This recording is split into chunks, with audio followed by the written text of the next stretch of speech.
Sigue La Nación Más Mundo.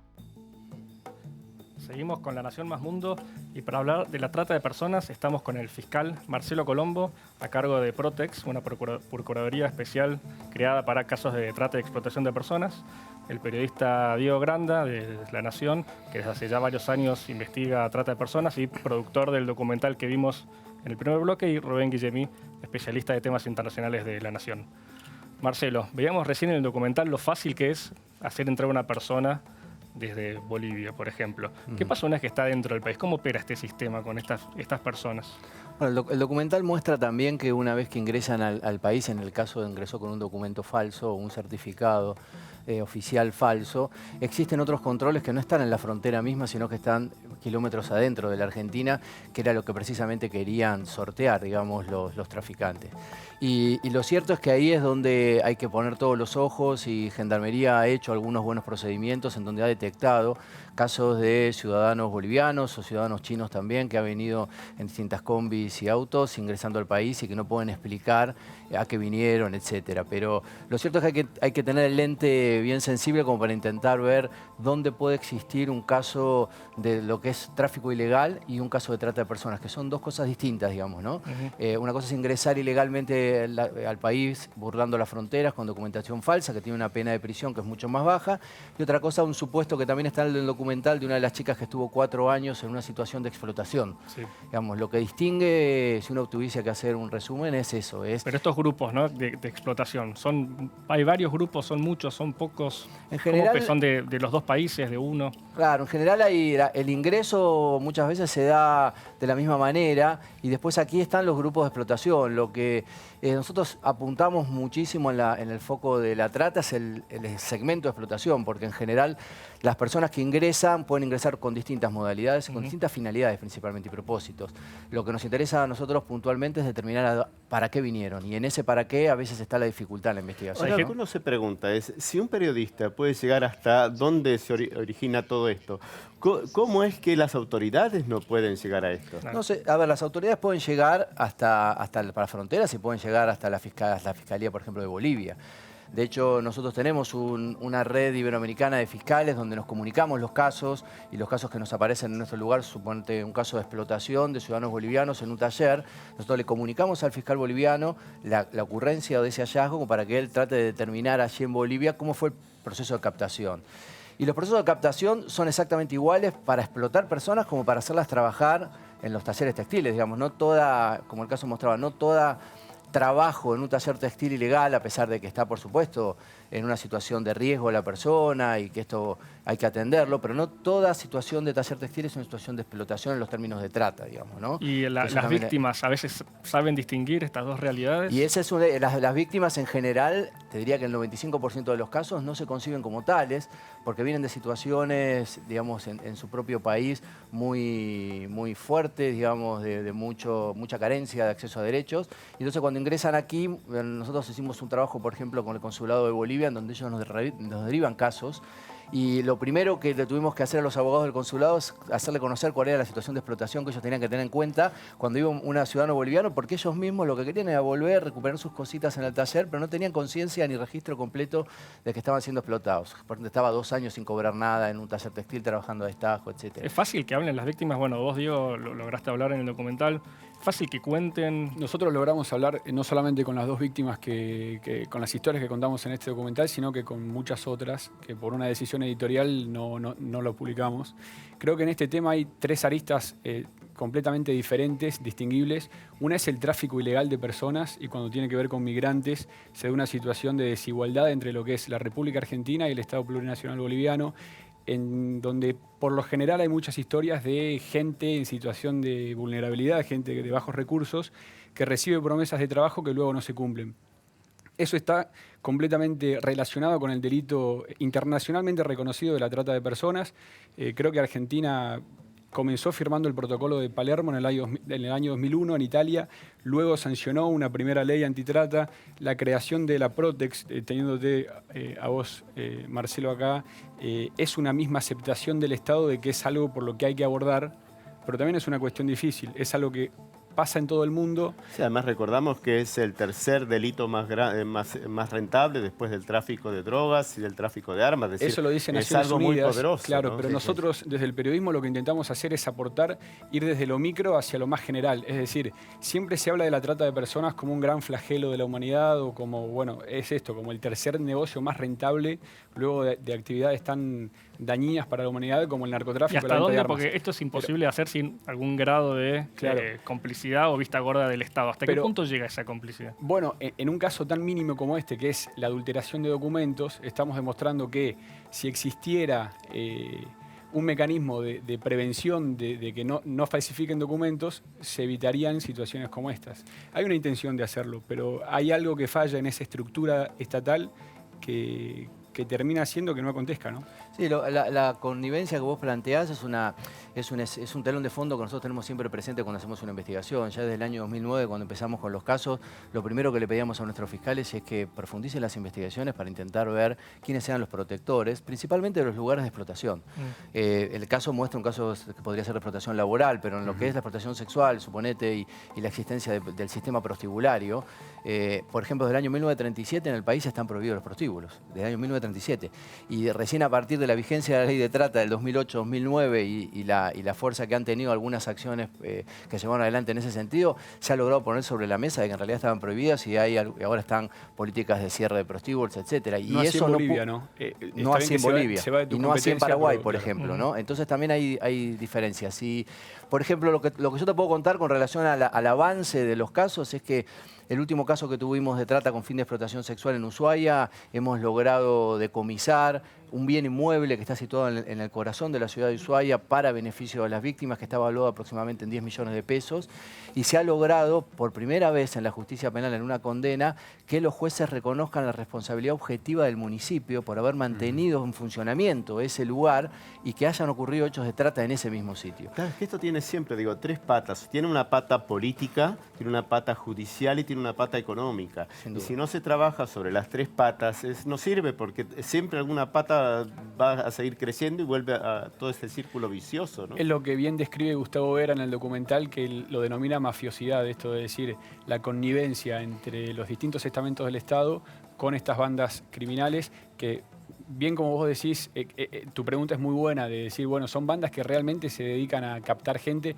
Yo creo que son más células itinerantes que van fluctuando con actividades delictivas, pero siempre el objetivo es uno, que es ganar dinero, ¿no? Que es el aprovechamiento, en este caso en la trata de personas, del cuerpo físico de otra persona, pero el leitmotiv de eso es ganar dinero sobre todo eso, y es lo que lo convierte en uno de los ejemplos más flagrantes de derechos humanos de esta época. Y, Marcelo, ¿serviría de algo?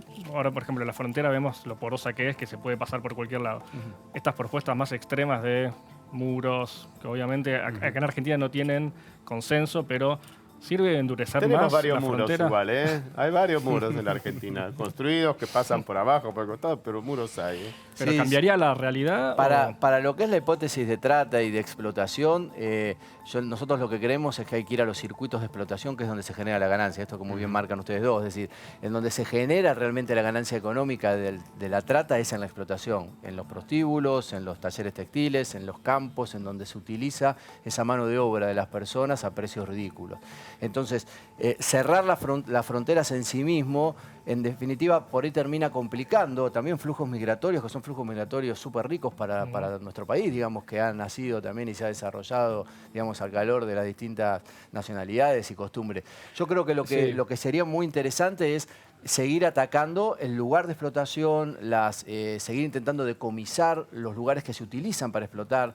La reforma que mencionaba Diego del 2012 de la ley de trata, por ejemplo, permite que cuando se dicta una condena se decomisa el lugar en donde la persona ha sido explotada. ¿Y esto de talleres textiles es propio de acá o en general la explotación es para talleres textiles?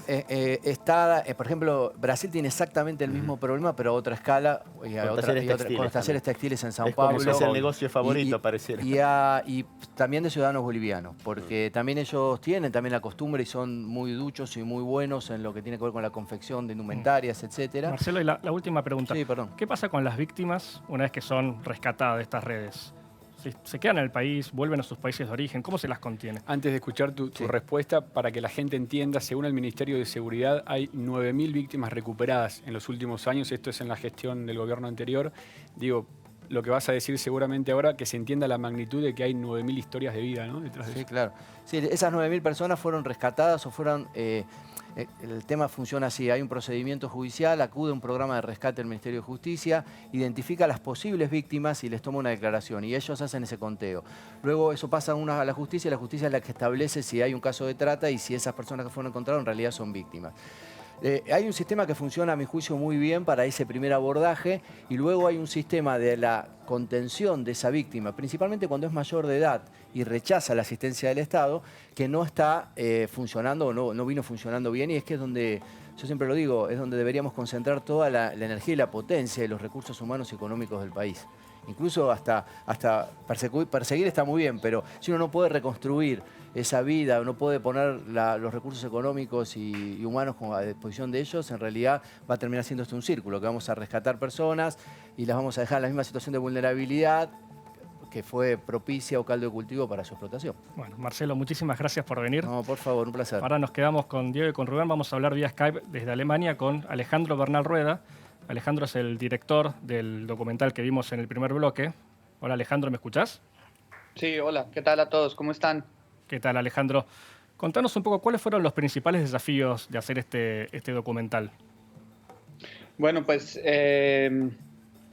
primero creo que no habría existido si no hubiera habido una previa investigación de Diego, que fue quien pues llevó la investigación a que se pudiera realizar el documental.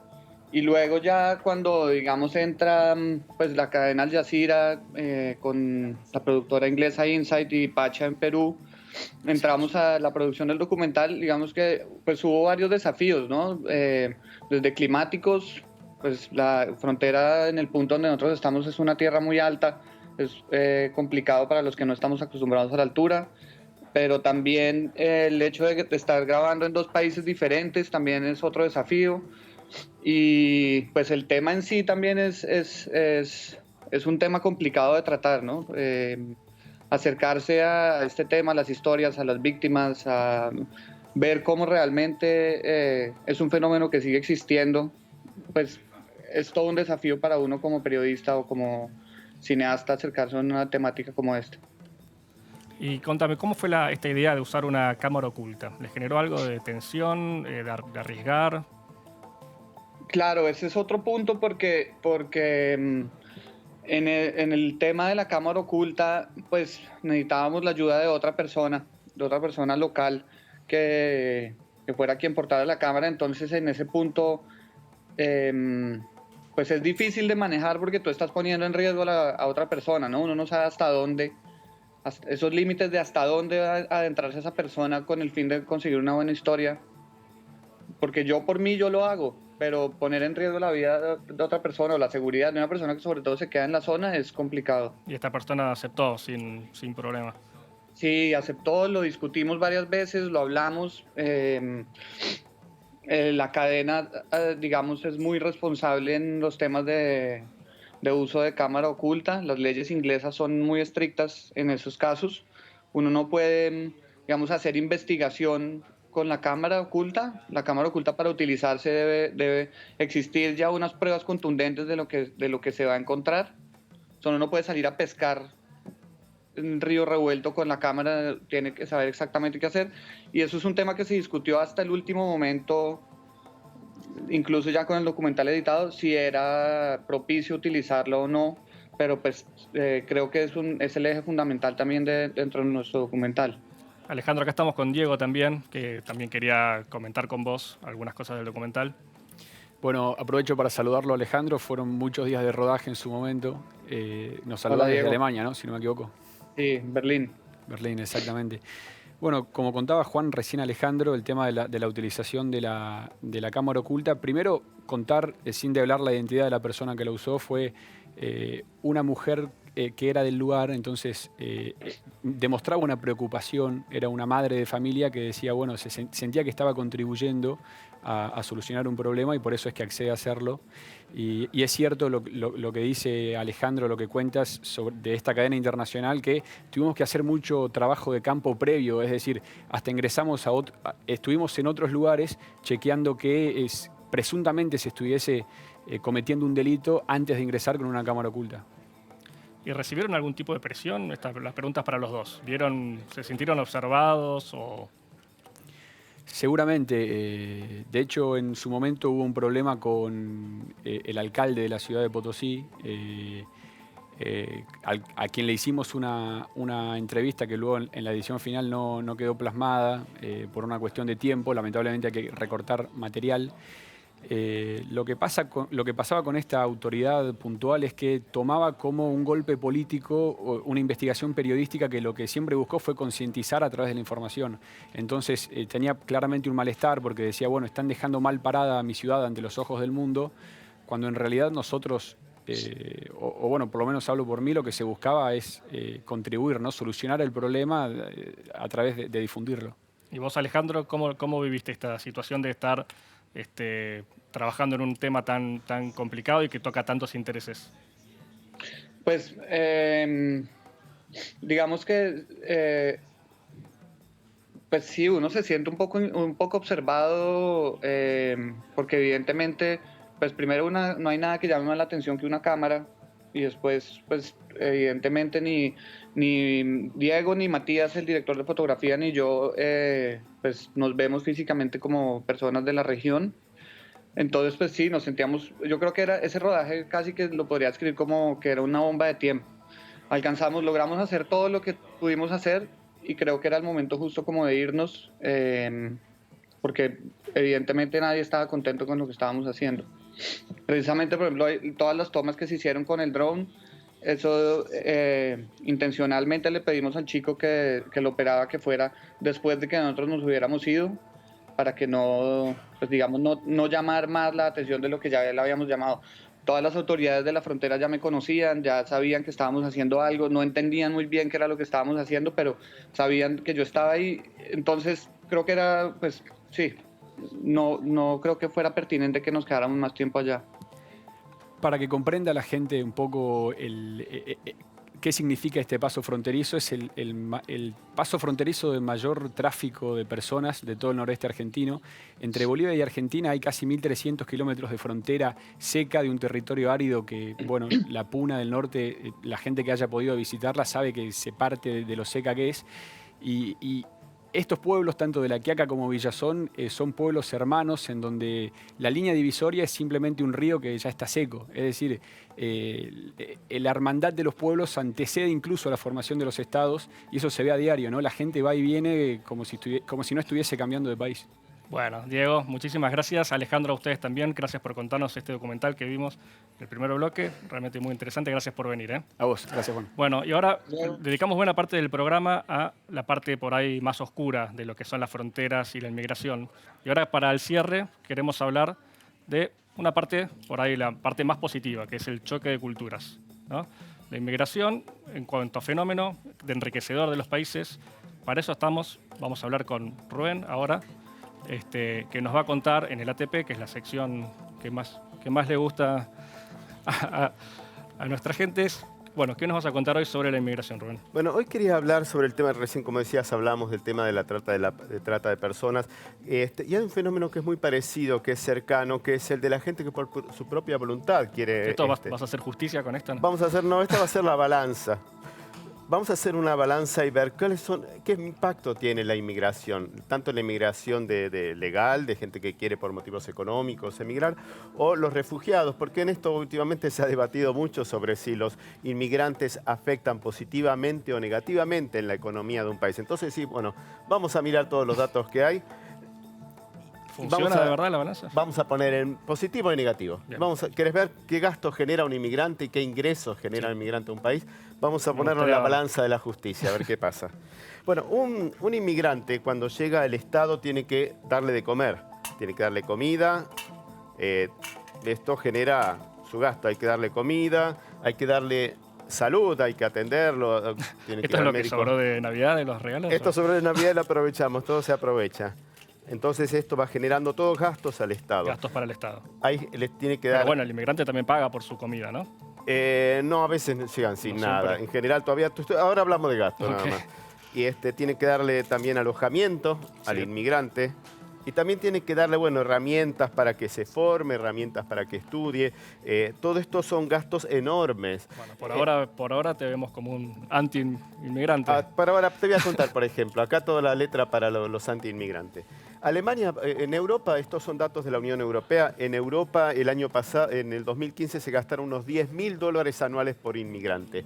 Esto, por ejemplo, tomemos el caso de Alemania, que recibió 1 millón de inmigrantes. Eso quiere decir que Alemania pagó $10.000 millones.